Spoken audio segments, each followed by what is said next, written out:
Welcome to Switzerland. Hello everybody. It's me, Kuntal, and I am so excited you're here today because we are going on an adventure to one of the most beautiful places on Earth. I'm talking about Switzerland. You know that feeling when you see a picture of a place and you think, it can't possibly look that good in real life? Well, I'm here to tell you, Switzerland does. It's like stepping into a postcard or a fairy tale where every view is more breathtaking than the last. The mountains are majestic, the lakes are impossibly blue, and the chocolate... Oh, the chocolate! It's a country that feeds your soul and your stomach in the best possible way. Today, we're going to journey together through the top 10 must-see destinations in this incredible country. From charming, car-free villages nestled at the foot of iconic peaks to vibrant cities alive with history and culture, there's something for everyone. We'll explore medieval towns, ride trains to the top of Europe, and maybe even dip our toes in some pristine alpine lakes. Think of this as our shared bucket list, a guide to making the most of every single moment in this wonderland. I've done the traveling, the eating, the laughing, and now I get to share it all with you, my friends. So get comfortable, maybe grab a piece of chocolate if you have one, and let's dive into the magic of Switzerland. And as we go, I want to hear from you. What's your favorite spot in Switzerland? Is there a place that holds a special memory for you, or a destination you're dreaming of visiting? Drop a comment below and let's share our love for this amazing country. I read all of them, I really do. All right, are you ready? Let's go! We're kicking off our list in a place that feels like it was designed by a movie director. This is Zermatt. The first thing you notice is the quiet. Why? Because there are no cars here, only these little electric taxis buzzing around like friendly beetles. It's amazing. The air feels cleaner. The sound of your own footsteps on the cobblestones is the main soundtrack. And everywhere you look, you see these gorgeous, traditional wooden chalets with flowers spilling out of the window boxes. It's so charming. You half expect Heidi to come skipping around the corner. It's a town that forces you to slow down, to breathe, and just to be present in the moment. And then you look up, and there it is, the Matterhorn. It doesn't matter how many times you've seen it on a Toblerone box, seeing it in person is a spiritual experience. It's this majestic, powerful pyramid of rock that just dominates the sky. It looks different every hour of the day, shrouded in morning mist, glowing in the afternoon sun, or lit by the moon at night. You can take a gondola up to get a closer look, and I'm telling you, it's worth every penny. You feel so small, in the best possible way, standing in the presence of such natural grandeur. It's a place where you just want to sit with a hot chocolate and say, wow, just wow. Next up, we're heading to a city that is pure romance. Welcome to Lucerne. This place is like a storybook come to life. You have this absolutely stunning lake, Lake Lucerne, that's this incredible shade of blue, surrounded by these giant, watchful mountains. And right on its shore is the old town, a maze of cobblestone streets, and buildings with beautiful painted facades that tell stories from centuries ago. It's a city made for walking, for getting lost, for discovering a hidden alleyway or a charming little square you didn't see on the map. It's just beautiful. The centerpiece, of course, is the chapel bridge, the Kapellbrücke. It's this covered wooden bridge from the 14th century. Can you believe it? Walking across it, you feel the history under your feet. You look up and see these triangular paintings from the 17th century depicting the city's history. It's like walking through a museum that's also a bridge.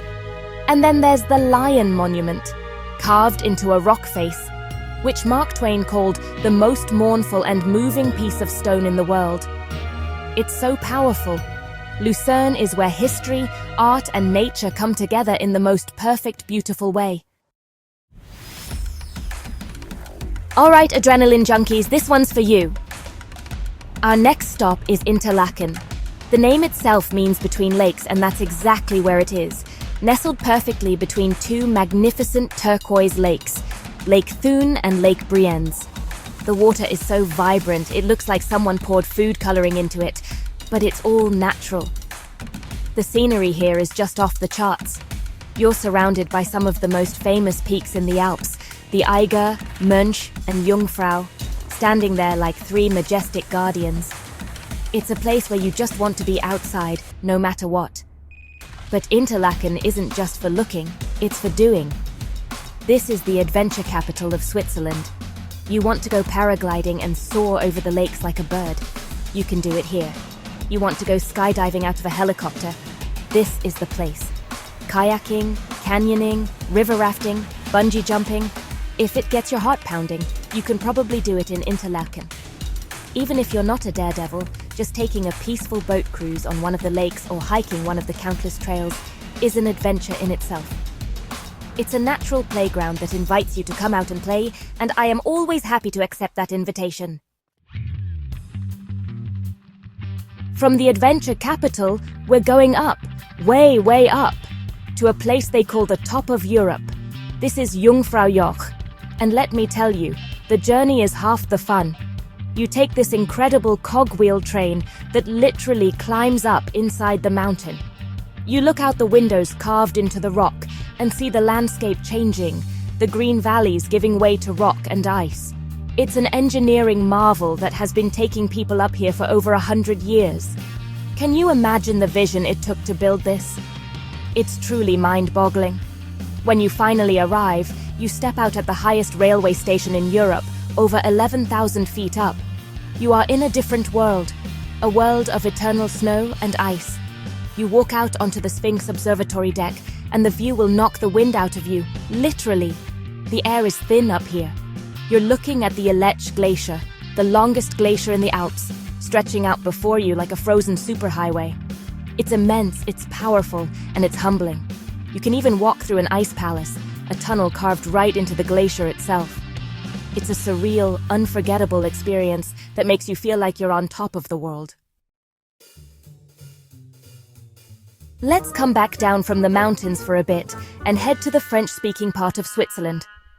We're going to the magnificent Lake Geneva, or Lac Léman as they call it here. This is the largest lake in the Alps, a vast, crescent-shaped body of water that feels more like an inland sea. The vibe here is different. It's a little bit Mediterranean, a little bit sophisticated, and a whole lot of beautiful. The shores are lined with palm trees, elegant promenades, and grand Belle Epoque hotels that make you feel like you've stepped into the pages of an F. Scott Fitzgerald novel. The city of Geneva itself is a hub of international diplomacy, but it's also just a fantastic place to be. You have the famous Jet d'eau, this massive fountain that shoots water almost 500 feet into the air. It's the symbol of the city, and it's mesmerizing to watch. You can spend your day exploring the old town, visiting world-class museums, or just finding a lakeside cafe to sit and watch the swans and the sailboats glide by. It's a place of culture, of beauty, and of course, fantastic food. It's a taste of the Swiss Riviera, and it is delicious. Our journey now takes us to the capital of Switzerland, and it might not be what you expect. This is Bern, and I love this city. The entire old town is a UNESCO World Heritage Site, and you can see why. It's this perfectly preserved medieval city, nestled in a bend of the turquoise Aare River. The streets are lined with these characteristic sandstone buildings with covered arcades, which they call Lauben. It's one of the longest covered shopping promenades in Europe. So even if it rains, you can shop and stroll for miles. It's genius. But what about the bears? The bear is the symbol of Bern, and they take it seriously. Right in the city, you have the Bärenpark, or Bear Park, a wonderful, spacious enclosure along the river where you can watch the city's furry mascots roam around. It's fantastic, and you have to see the Zeitglocke, the famous medieval clock tower. A few minutes before the hour, a whole crowd gathers to watch the little mechanical figures, a jester, knights, and of course a bear, come out and do their little dance. It's these quirky, charming details that make Bern so special. It's a capital city that feels like a friendly, welcoming town. Just a short train ride from Geneva along the same beautiful lake is our next stop, Lausanne. If Geneva is the sophisticated diplomat, Lausanne is its cool, younger sibling who's into art and sports. The city is built on 3 hills, so, get ready for a workout. But the views are your reward. Every corner you turn, you get another stunning perspective of the lake and the French Alps across the water. The city has this youthful, vibrant energy, partly because it's a big university town. There's a buzz in the air here that's really infectious. Lausanne is also proudly the Olympic capital. It's home to the International Olympic Committee, and you absolutely have to visit the Olympic Museum. It's one of the best museums I've ever been to. It's so interactive and inspiring. You can see torches from all the games, feel the textures of the athletes' equipment, and relive some of the greatest moments in sports history. It gives you chills. Afterwards, you can stroll through the Auchi district by the lake, walk along the beautiful promenades, and just soak in the lively atmosphere. Lausanne is a city that celebrates human achievement, both in sport and in life. Now we head to Switzerland's largest city, Zurich. People sometimes think of Zurich as just a banking city, a place of business and finance. And it is. But oh, it is so much more than that. What I love about Zurich is the perfect blend of old and new, of commerce and culture. One minute you can be walking down the Bahnhofstrasse, one of the world's most exclusive shopping streets with all the high-end brands, and the next, you're lost in the narrow, winding alleys of the Altstadt, the old town, where guilds have met for centuries. The Limmat River flows right through the heart of the city, and the water is so clean you'll see people jumping in for a swim on their lunch break. Can you imagine? In the middle of a major city, you have the beautiful twin towers of the Grossmünster Cathedral, the elegant spire of the Fraumünster with its stunning Chagall-stained glass windows, and over 50 museums and 100 art galleries. It's a city that is incredibly efficient and modern, but it has a deep, rich history and a passion for the arts that is palpable. It's a city that has it all. We're heading back to Lake Geneva for our number 2 spot, because there's another gem on its shore that you simply cannot miss. This is Montreux. If you love music, you know this name. The Montreux Jazz Festival is legendary. Every summer, the biggest names in music come to this beautiful lakeside town, and the whole place just vibrates with sound and energy. You can almost hear the ghosts of Freddie Mercury, Miles Davis, and Nina Simone in the air. Deep Purple even wrote Smoke on the Water about a fire here. It's a place steeped in musical history. But even if you're not here for the festival, Montreux is enchanting. It's sheltered by mountains, giving it this incredibly mild microclimate where flowers and palm trees flourish. The lakeside promenade, lined with sculptures and flowers, is one of the most beautiful walks you'll ever take. And just a short walk or bus ride away is a true fairy tale castle, the Château de Chillon. It's this incredible island castle that has been sitting in the lake for nearly 1,000 years, inspiring poets like Lord Byron. Exploring its courtyards, dungeons, and grand halls is like stepping back in time.